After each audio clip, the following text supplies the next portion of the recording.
Good afternoon, everyone. We've got another meeting and installment of the Land Use and Ethics Subcommittee. This is going to be a brief meeting. So if you didn't have a chance to get some sustenance or whatnot after the floor session, hopefully you'll have a chance to do so after this, because we are not going to take up the governor's HB 538 again today.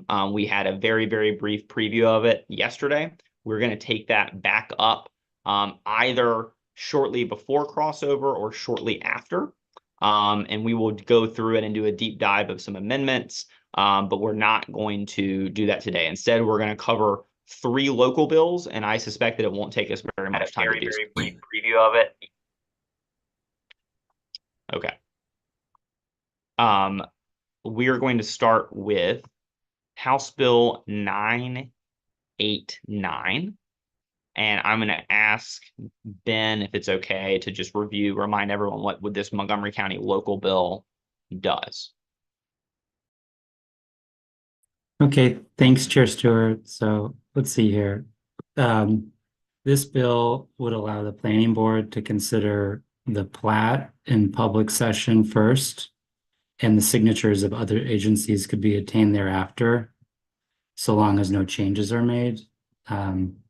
And that's a efficiency measure to expedite processes while still, in theory, having accountability with it allows the planning board to tentatively approve a subdivision plat subject to the completion. And the sponsor is favorable. There's no fiscal impact. The testimony is all favorable.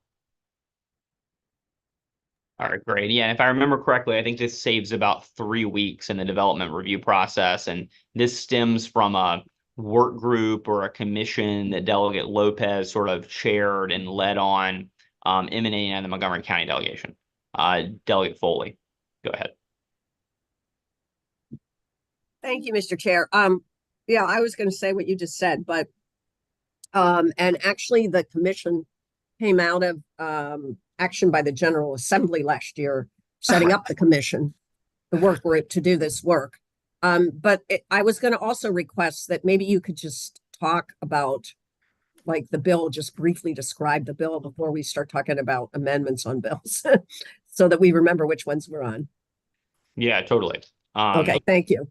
So, Ralph, do you, I don't think we have any amendments. Ralph is the staffer for the Montgomery County delegation. Do you have anything to add about the impetus for this bill or what it does? Thank you, Mr. Chair. And no, I have nothing to add. Bill is unanimous by delegation, and there are no amendments that we've requested. Got it.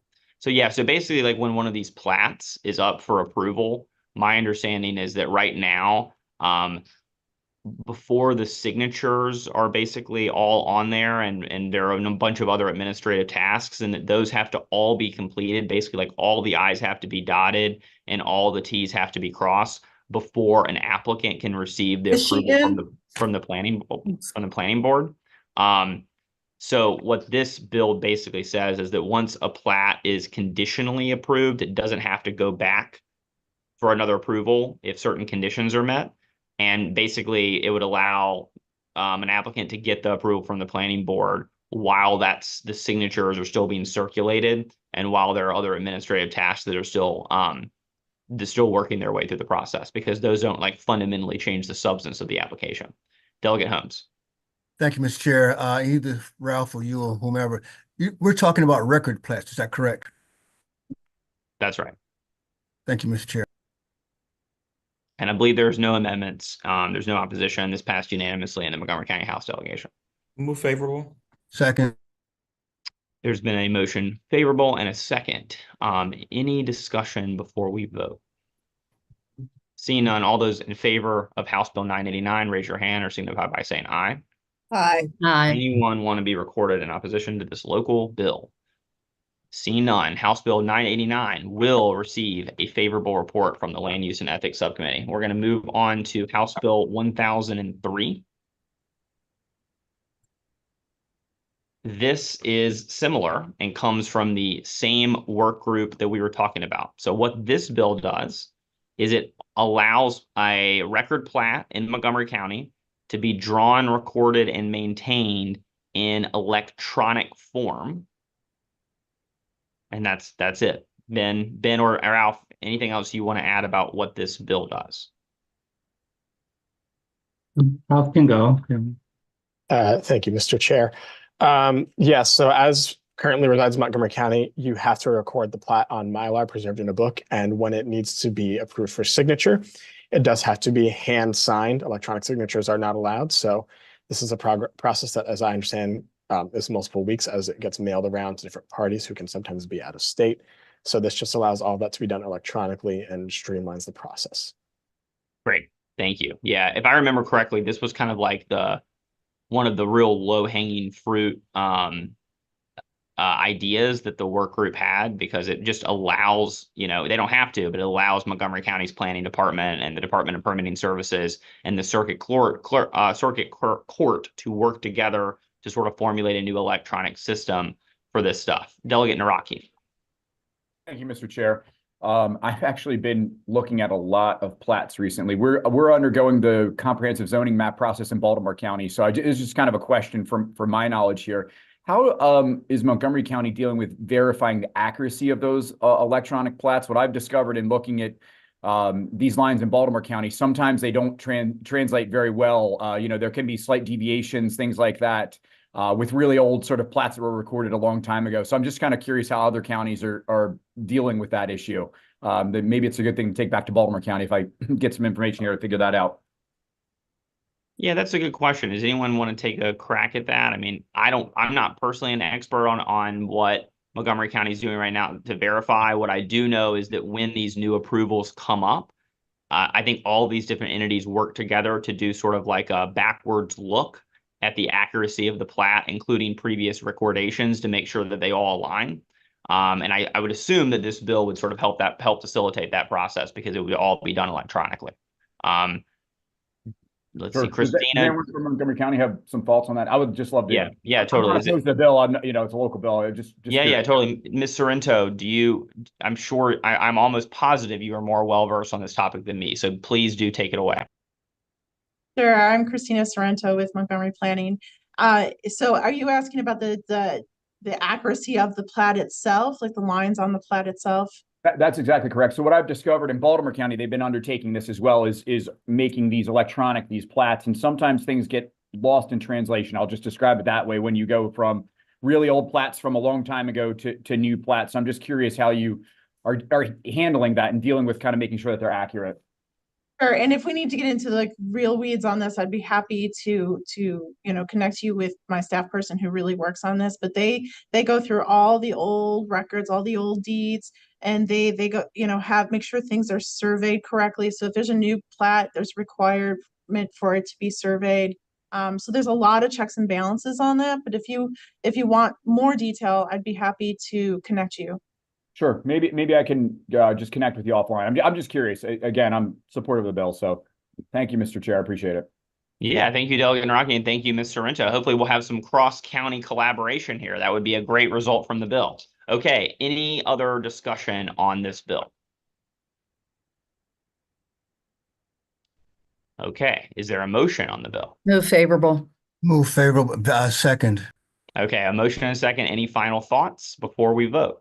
Yes, I need Ms. Sorrento's contact information. I have a whole basement full of record plats that I need to get rid of.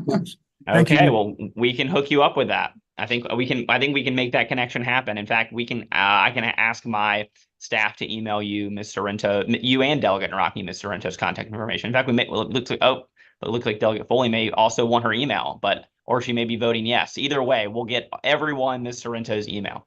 Okay, all those in favor of House Bill 1003, please raise your hand or signify by saying aye. Aye. Aye. Anyone want to be opposed? All right, this bill will receive a favorable recommendation from the subcommittee. We're going to move on to our last local bill, our last overall bill of the day, House Bill 1321. This is a local Charles County bill, and my understanding of this bill is that counties can negotiate with developers on either impact fees, like fees in lieu of, or property dedication as part of the permit approval process. And what Charles County wants the ability to do in this bill is to allow property to be dedicated that's not necessarily part of the development itself. Right now, they can already negotiate with developers, for example, to add 2 playgrounds to a housing project if they want. However, Charles County is a small county. They don't have a ton of parks and recreation resources. And in some parts of the county, they already may be very well served by, for example, playgrounds, such that adding 2 or 3 on the site kind of like oversaturates the market for playgrounds. What they want the ability to do in this local bill is to negotiate with developers to instead locate said playground or other type of amenity to a different part of the county that's not directly adjacent to the development, such that they can spread the wealth around and make sure that all residents of Charles County, no matter which corner of the county you're in, can have the ability to engage in those recreational activities. Delegate Davis lives in Charles County. I don't, but I wanted to give Delegate Davis an opportunity to chime in or weigh in or correct me if she'd like to. Very good, Mr. Chair. I really appreciate it. Yes, and the question was asked whether this was a new idea, and so we did some homework. And I have my associate county attorney able to speak on it, but we did some homework, and it's more a result of our type of government rather than the fact that it's a new idea. We were able to find really quickly that Baltimore County has the same ability, and that and Prince George's County has it already. And that's the great thing about it is our current Parks and Recreation director is from Prince George's, so she's bringing her ideas here, and because of our type of government, we weren't able to do it without your help. Thank you so much. Awesome. Some more cross-county collaboration, sounds like. You know, the laboratories of democracy here in Maryland just firing away. Well, I'm happy to acknowledge, is Jordan the representative from the county? I'm happy to acknowledge him if he wants to add anything. That I believe it's Daniel Mitchell. Okay, I don't see him on the call. Oh, there's Danielle. Sorry. I need to get my eye checked. So, Ms. Mitchell, would you like to add anything else that we didn't cover? I would just add that the fee piece is really the key component as well. Like, we want the ability to be able to negotiate that fee so that those fees could be aggregated and provide for better amenities that serve a broader swath of the community, which we don't have the ability to do right now and does require General Assembly approval. So that was the other piece as well. Got it. Thank you, Ms. Mitchell. Yeah, and I mean, I think that, you know, impact fees and negotiations with developers are always a topic of compromise, because on the one hand, we want housing, but on the other hand, we want to make sure that our infrastructure is not completely overwhelmed by adding new housing as well. But I think really this bill kind of goes beyond those things, and really is just a matter of treating our counties equally and making sure they have the same tools in their toolbox. Delegate Naraki. Thank you, Mr. Chair. I just want to say I think the good delegate from Charles County makes a good argument there. And if Baltimore County has this, I think our cousins in Charles County should also have the ability to do this as well. That's right. That cross-cousin collaboration is also very important. Delegate Foley. Thank you, Mr. Chair. I'll say something offline about cousins in another state. Anyway, my question is, I read this bill to just apply to recreational facility, real property for recreation. Am I wrong about that? I mean, it's just a question. That is correct. That's right. That is correct. Okay, because the discussion seemed like it was more than that, like that you could use it for other things. But we're just talking about taking recreation property and using it, making the best use of it for recreation. Is that right? Yes, or collecting a fee for recreational amenities. Got it. Thank you. Yeah. Thank you, Delegate Foley. Yeah, it is much more narrow than some of the discussions we've had around impact fees, which I'm sure in just a moment, Delegate Lehman is about to tell us all about her experiences with impact fees. But first, Delegate Long. Thank you, Mr. Chair. Just a quick question procedurally. So if Charles County moves to a Charles County to a charter form of government, Delegate Davis, would this need to be enacted amongst that local government? I believe that we would already have the ability to do it. Okay, got it. Thank you. I think that's right. Delegate Lehman. Thank you, Mr. Chair, and thank you for this bill, Delegate Davis. It's very interesting. I was curious if somebody could explain a little bit further the fee in lieu. I'm very familiar with the fee in lieu concept, but I can only see the first few lines of page 2, and it's blocked by where it says page. Okay.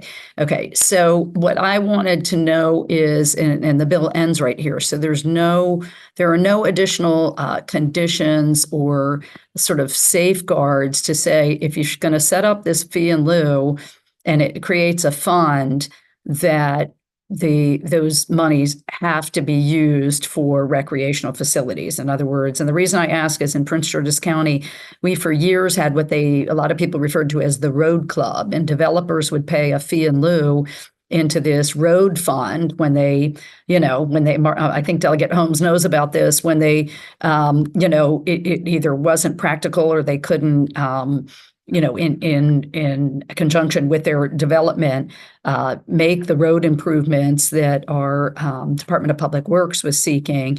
And so they'd pay into this fee in lieu, and this fund grew and grew, but it was never spent on roads. Now, it wasn't spent on anything else, but it ended up with this, this big revenue surplus, and it never went to the actual creation of roads or road improvements. So do you see this, was that talked about at all? Do you see this potentially being a challenge, Delegate Davis? If I may, Mr. Chair. Yeah, sure. Go ahead. Thank you. So it specifically says that it's in lieu of dedication, the payment of a fee to be used by the county for the purchase, development, and improvement of real property for recreational facilities. So that's the answer to your first question. The second, we don't have a Maryland National Park and Planning Commission. All right. We don't have that. The only way that we can develop and maintain parks is we've got to be creative about it. Right. So I don't see the money sitting around. Okay. And I definitely don't see it being used for anything else because it specifically says for recreational facilities. Yeah, I hear you. And I think it's wonderful and it is creative. Maybe at some point you might consider a look back, to see how have these fees been used to actually create, parkland and recreational facilities. So I hear you. I think it's a great concept. Thank you. We have an aquatic facility already on the books that we need to fund. Great. Good for you. Thank you. Great. Yeah, it says right in there that they are required, as Delegate Davis said, to use it for recreational facilities. I mean, they could theoretically violate the law, but then they'd be, setting themselves up for liability for basically mismanaging public funds. Delegate Holmes. Thank you, Mr. Chair. And this is kind of like the current tree mitigation fee that developers pay as well. The question that I have, though, is if there's land on a subdivision that will now be taken out of the subdivision, is that land now declared developable to increase the yield of the subdivision? And secondarily, I'm going to send out an open invitation for Ms. Mitchell to return to Prince George's County. Thank you, Mr. Chair. Go ahead, Delegate Davis. Yeah. My Parks and Rec director is from Prince George's, and her name is Kelly Beavers. You may remember her. It's Kelly Beavers. Ms. Mitchell is our associate county attorney. I am not sure I can answer that. I don't see that land is being taken out of a district. Right, we already can designate parkland, and we can negotiate parkland in a residential agreement. We can already do that. We just can't designate it someplace else. We can't use the funds for someplace else. That's the problem. And as you know, we have Waldorf, our development district, and that's where all the recreational facilities are because we've been able to negotiate. Those who build have to build parks and stuff like that.